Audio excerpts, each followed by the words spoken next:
Seguimos en vivo para toda Latinoamérica y el mundo este jueves 28 de noviembre de 2024 y estos son los números que marcan la información este día. 1,9% lo que gasta en promedio Europa en defensa. Lo comentábamos recién con Juliana González, nuestra colega de la DW, la preocupación que hay en la Europa y en la OTAN europea por las presiones que pueda haber de parte de Donald Trump hacia un mayor gasto en defensa, a que en definitiva se cumpla con el objetivo de 2% que establece la Carta de la OTAN. Bueno, quien marcó que este 1,9% es demasiado poco no fue Trump. Fue Ursula von der Leyen, la presidenta de la Comisión Europea, es decir, la titular del poder ejecutivo que tiene la Unión Europea, que dijo: no puede ser que esta Europa, que se siente amenazada por Rusia, gaste en promedio 1,9% en cuestiones militares, cuando Rusia gasta, mira bien, sacamos el 1, sacamos la coma, el 9% de su producto en defensa. Está bien, Rusia está directamente embebida en esta guerra, pero no puede ser que Europa pretenda hacer frente a la amenaza rusa gastando prácticamente una décima parte de lo que gasta la propia Rusia, mucho menos de lo que gasta China, mucho menos de lo que gasta Estados Unidos. Un llamado desde Europa a mirarse y ser conscientes de que si quieren hacer frente a esta amenaza van a tener que invertir mucho más recursos en defenderse. Segundo número del día.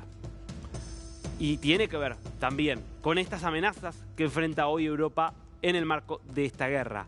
Es una de las noticias, te diría, más llamativas de este 2024 y es esta revelación de que se cortaron cables de telecomunicaciones debajo del mar Báltico. Este mar ubicado en el norte de Europa.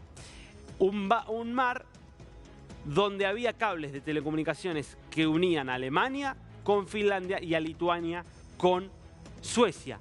Cables que fueron cortados y la sospecha recae sobre un buque chino, un buque de bandera china que había partido de Rusia cargando fertilizantes rusos.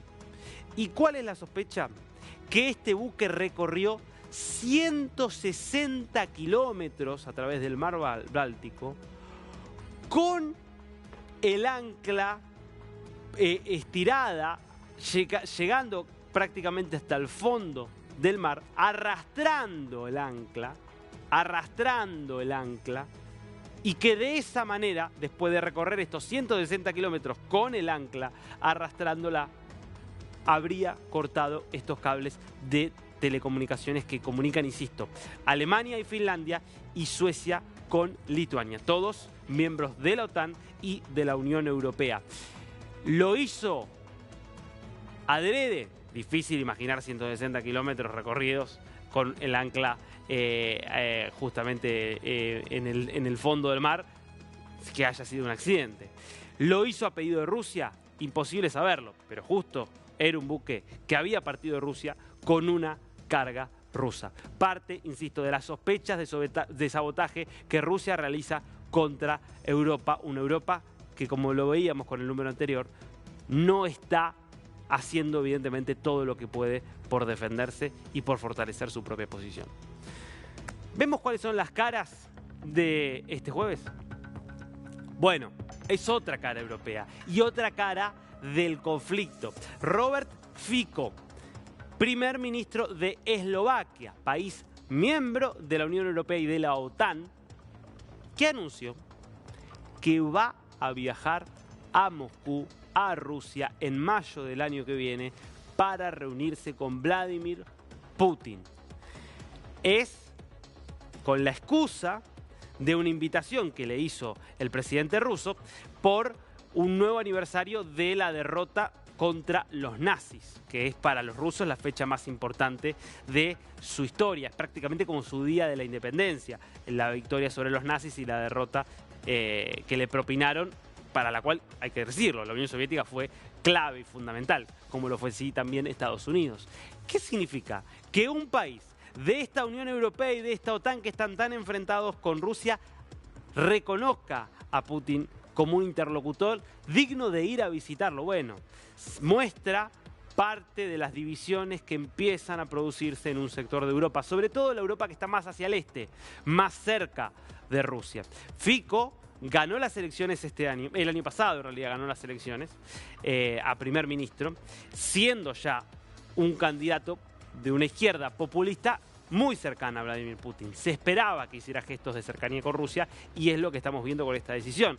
Hay que sumar aquí también a Víktor Orbán, por supuesto, y a otros políticos que empiezan a tener voces más cercanas a Putin, como por ejemplo lo que justamente se está viviendo en estos momentos en distintos lugares de Europa, con elecciones que marcan el ascenso de figuras, te decía, cercanas de alguna manera al propio Vladimir Putin y a los intereses rusos. Segundo rostro del día.